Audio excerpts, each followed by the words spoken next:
Kapandı artık eski defterlerim, alacak verecek yok. Sildim her şeyi, yeni bir sayfa açtım. Aşkınla dolu sanadır ait kalbim.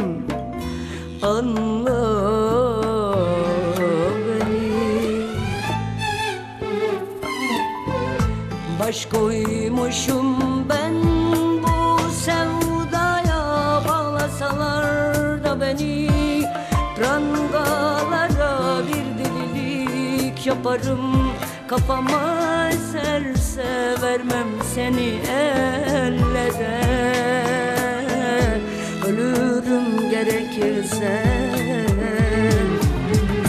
Bu dünyayı ben yakarım, gerekirse savaşırım. Senin için adam vururum, kurşunlar yağdırırım. Bu dünyayı ben yakarım, gerekirse savaşırım. Senin için adam vururum, kurşunlar yağdırırım. Kurşunlar yağdırırım.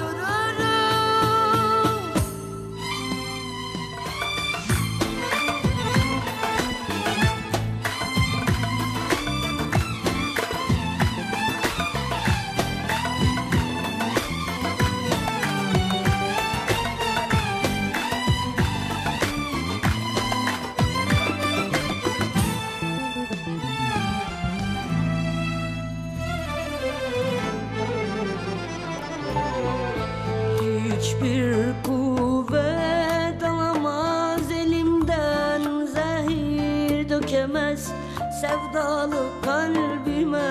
Azrail olurum,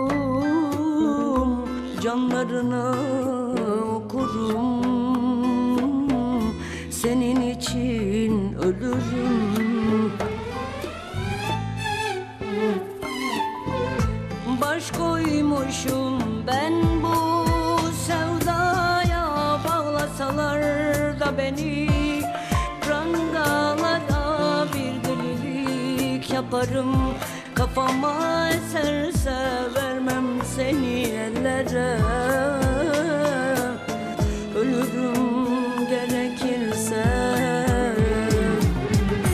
Bu dünyayı ben yakarım, gerekirse savaşırım. Senin için adam vururum, kurşunlar yağdırırım. Bu dünyayı ben yakarım, gerekirse savaşırım. Senin için